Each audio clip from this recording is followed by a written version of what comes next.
नमस्ते, मैं हूँ मूवी मंतर। आज मैं आपको हार्ड हिट नाम की एक एक्शन थ्रिलर फिल्म के बारे में बताने जा रहा हूँ। आगे कहानी के अहम खुलासे स्पॉइलर हैं। सावधान रहें और अपना ख्याल रखें। फिल्म की शुरुआत सोन नाम के एक अमीर आदमी से होती है जो बुसान के बेरिन बैंक में मैनेजर है। एक सुबह सोन काम पर जाने के लिए तैयार होता है और अपनी टीनेज बेटी हाय इन और छोटे बेटे मिन जून के साथ घर से निकलता है। उसका प्लान बच्चों को स्कूल छोड़ने के बाद काम पर जाने का है, लेकिन जैसे ही वे कार में बैठते हैं सोन को एक अजीब सी गंध आती है। हालांकि वह उस पर ज्यादा ध्यान नहीं देता। उसे लगता है कि शायद गंध उसी की वजह से आ रही है और वह अपनी पत्नी को अलविदा कहकर कार चला देता है। थोड़ी देर बाद सोन को पास ही कहीं फोन बजने की आवाज सुनाई देती है और वह अपनी बेटी से फोन उठाने के लिए कहता है, लेकिन वह कहती है कि फोन उसका नहीं है। फिर सोन ग्लव कंपार्टमेंट चेक करता है और वहां एक फोन बजता हुआ पाता है, जिससे वह हैरान रह जाता है। उसे लगता है कि यह उसके ड्राइवर का फोन होगा और वह उसे उठाता है। तभी दूसरी तरफ से एक अजनबी बोलता है और कहता है कि उसके पास सोन की कार के बारे में कुछ जानकारी है। लेकिन सोन को लगता है कि वह बस एक स्कैमर है और तुरंत फोन काट देता है। कुछ ही देर बाद वह देखता है कि फोन के वॉलपेपर पर उसके परिवार की तस्वीर है, जिससे उसे और भी हैरानी होती है। वह हाई इन से इसके बारे में पूछता है और वह बताती है कि यह पिछले साल की उनकी फैमिली वेकेशन की तस्वीर है, जिसमें वह बहुत व्यस्त होने के कारण नहीं जा पाया था। वह ये भी बताती है कि यह फेसबुक पर उसकी मां की प्रोफाइल फोटो है और सोन उलझन में पड़ जाता है कि यह फोन किसका हो सकता है। फोन फिर से बजता है और इस बार कॉलर बताता है कि उसे सोन और बैंक में उसकी पोस्ट के बारे में सब कुछ पता है।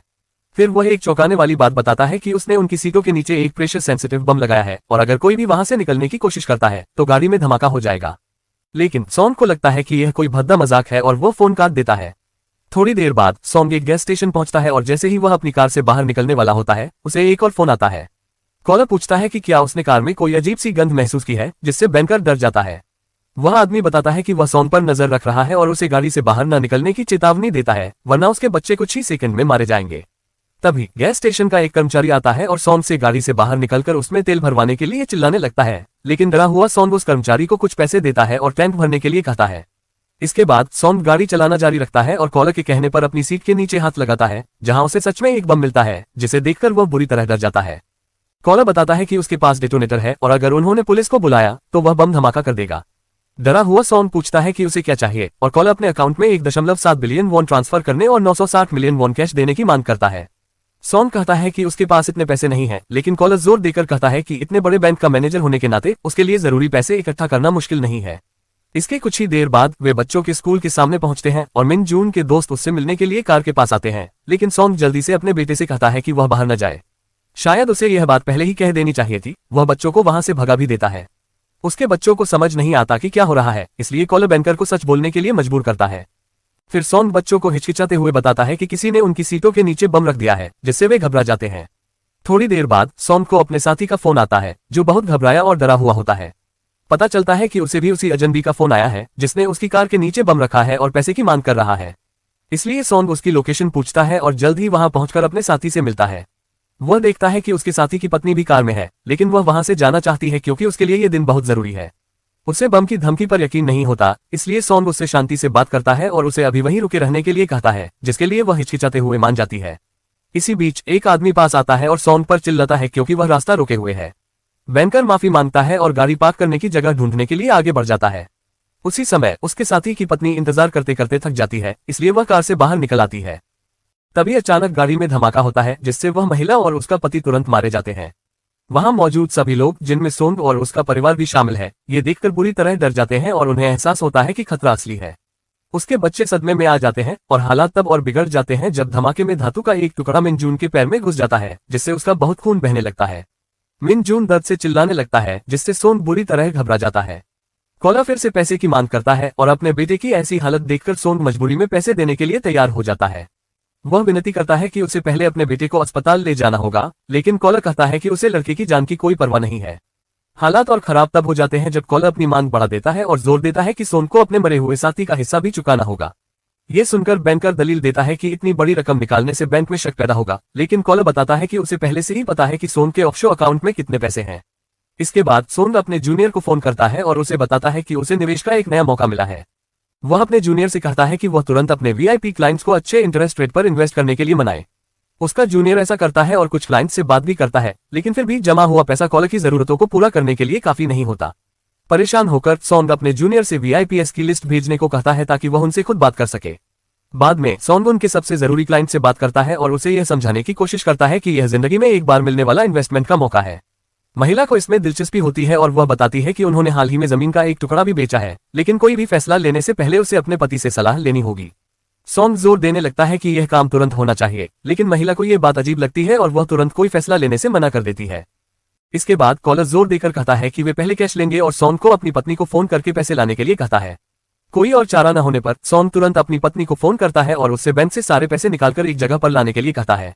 वह ये सुनकर हैरान रह जाती है और बैकग्राउंड में अपने बेटे के रोने की आवाज भी सुनती है, जिससे वह परेशान हो जाती है, लेकिन सॉन्ग जोर देकर कहता है कि सब ठीक है और उनकी मां को भी यकीन दिलाता है कि वे ठीक है। शक में पड़ी महिला कहती है कि वह पुलिस को बताएगी, लेकिन सॉन्ग उसे ऐसा न करने की सख्त सलाह देता है।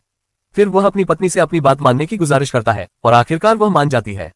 इसी बीच पुलिस स्टेशन में कुछ अफसर पहले हुए धमाके की जांच कर रहे होते हैं। वे सीसीटीवी फुटेज देखते हैं और सॉन्ग को पहचान लेते हैं, जो घटना से पहले अपने साथी कर्मचारी से बात कर रहा था और ऐसा लगता है कि उनके बीच बहस हो रही थी।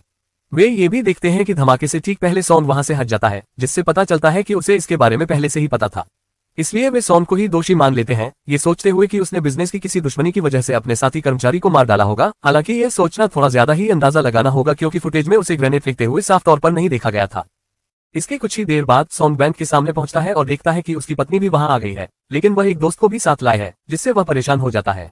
पत्नी पैसे निकालने के लिए अंदर जाती है, जबकि दोस्त सॉन्ग से बात करने की कोशिश करती है और उसकी खिड़की खटखटाती है, लेकिन परेशान सॉन्ग उसे दूर रहने का इशारा करता है और वहां से गाड़ी लेकर चला जाता है।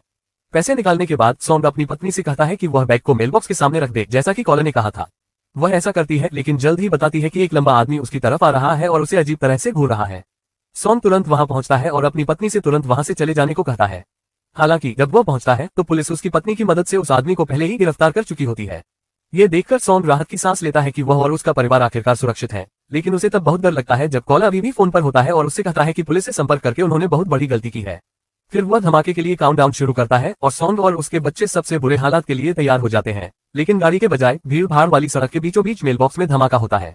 सड़क धुएं से भर जाती है, लेकिन किस्मत से सॉन्ग की पत्नी धमाके में बच जाती है और उससे बात कर पाती है।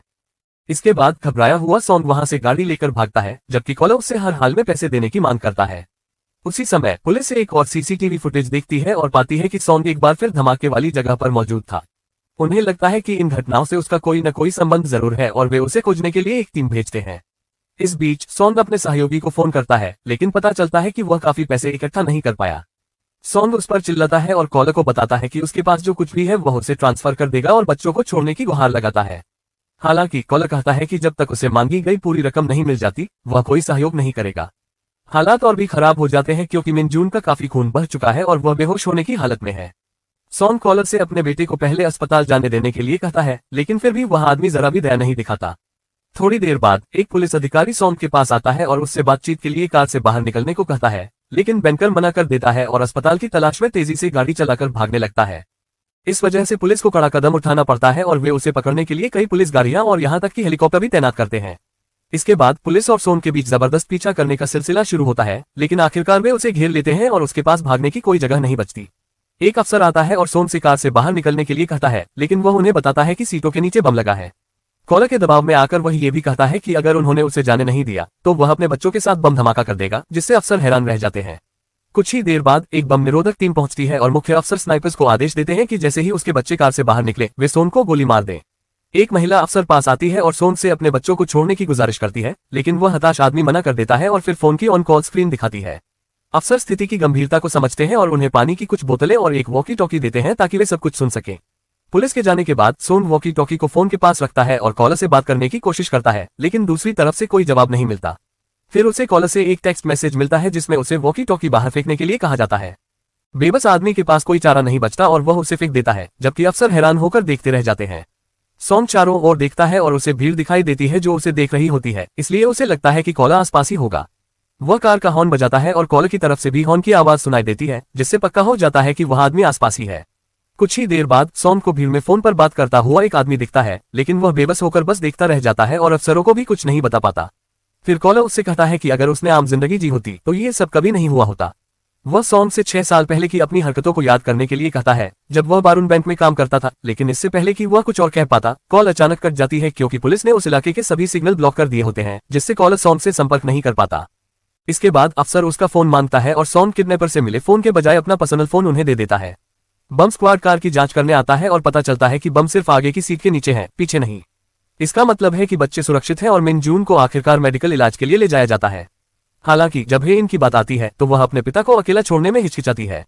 अफसर उसे बाहर ले जाने की कोशिश करते हैं, लेकिन हे इन दूर एक स्नाइपर को अपने पिता पर गोली चलाने के लिए तैयार देखती है, इसलिए वह एक हिम्मत भरा फैसला लेती है और तेजी से आगे की सीट पर चली जाती है, जिसका मतलब है कि वह भी वहां से नहीं जा सकती।